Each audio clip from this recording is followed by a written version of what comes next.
আসসালামু আলাইকুম ফ্রেন্ডস, কেমন আছেন সবাই? আজকের ভিডিওতে আমরা ইউরোপের শেনজেন কান্ট্রি স্লোভেনিয়া নিয়ে কথা বলবো। বর্তমান সময়ে বাংলাদেশ থেকে এখন স্লোভেনিয়াতে যাওয়ার জন্য অনেকেই কিন্তু বিভিন্ন এজেন্সির কাছে ফাইল দিচ্ছেন। তো এই স্লোভেনিয়ার বর্তমান এখন ভিসার সর্বশেষ আপডেট কী আছে, বর্তমান এখন ভিসা হচ্ছে কিনা, স্লোভেনিয়াতে আসলে আপনি গেলে সেখানে কেমন আসলে সুযোগ সুবিধা পেতে পারেন, স্লোভেনিয়াতে মূলত আসলে স্যালারি কেমন পেতে পারেন, স্লোভেনিয়াতে কী কী ধরনের কাজের সুযোগ সুবিধা আছে, আজকে আমরা বিস্তারিত কথা বলার চেষ্টা করব। বর্তমান ভিসার রেশিও কেমন আছে, ঠিক আছে? অবশ্যই আপনারা ভিডিওটি স্কিপ না করে শেষ পর্যন্ত দেখবেন, তাহলে অনেক কিছু তথ্য আজকের এই ভিডিও থেকে আপনারা কিন্তু পেয়ে যাবেন। যারা নতুন এসেছেন চ্যানেলটি অবশ্যই সাবস্ক্রাইব করে রাখবেন। চলুন কথা না বাড়িয়ে আমাদের মূল ভিডিওটি আমরা স্টার্ট করি। ফার্স্ট অফ অল আপনাদেরকে বলি, স্লোভেনিয়া একটি ইউরোপের উন্নত শেনজেন কান্ট্রি দেশ। এই দেশটাতে কিন্তু বাংলাদেশ থেকে বিগত দিনগুলো থেকে আমরা দেখছি খুব বেশি পরিমাণে বাংলাদেশি কিন্তু সেখানে যায়নি, বা খুব বেশি পরিমাণে সেখানে বাংলাদেশি কিন্তু নেই। তো এই দেশটিতে মূলত যাওয়ার কিন্তু বর্তমান সময় এখন সুযোগ আছে বাংলাদেশিদের।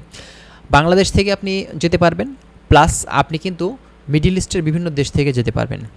বর্তমান সময়ে এখন যারা চেষ্টা করছেন স্লোভেনিয়ার জন্য, আমি বলবো যে মিডল ইস্টে যারা আছেন তারা যদি সেখান থেকে ট্রাই করে থাকে, আপনার ভিসা হওয়ার চান্স কিন্তু অনেক বেশি থাকবে। কারণ বাংলাদেশের থেকে মিডল ইস্টে যখন মূলত বাংলাদেশিরা থাকে এবং সেখান থেকে যখন ট্রাই করে থাকে, তখন কিন্তু ভিসা হওয়ার চান্সটা আরও বেশি থাকে।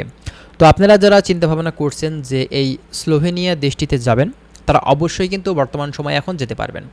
তো কথা হচ্ছে, এখন আপনি যে এই দেশটিতে যাচ্ছেন, এই দেশটিতে বর্তমান সময়ে ফাইল দিলে কি আপনার ভিসা হবে?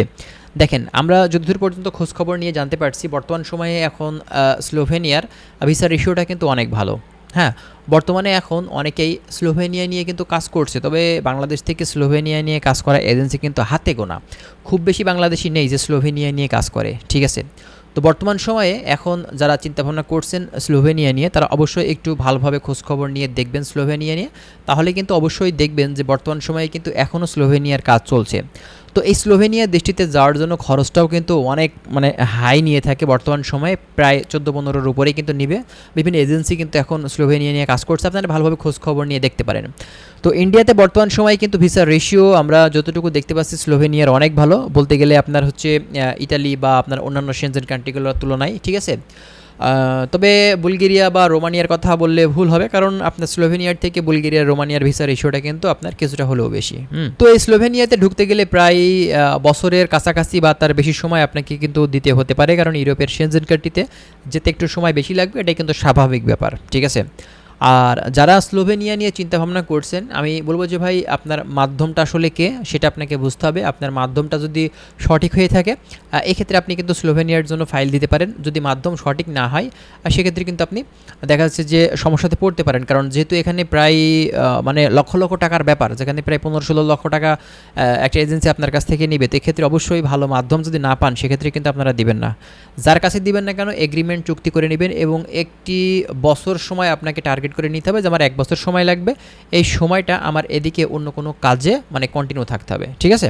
স্লোভেনিয়াতে কিন্তু বিভিন্ন ধরনের কাজের সুযোগ হয়ে থাকে, এবং এই কাজগুলো থেকে স্যালারিও কিন্তু অনেক ভালো। তো কাজের কথা যদি বলতে হয়, সেক্ষেত্রে বিল্ডিং কনস্ট্রাকশন সেক্টর, এছাড়া কিন্তু ট্যুরিজম সেক্টরে হোটেল, রেস্টুরেন্ট, শেফ, ওয়েটার, বিভিন্ন ধরনের কাজের কিন্তু সুযোগ আছে, ক্লিনার, হ্যাঁ।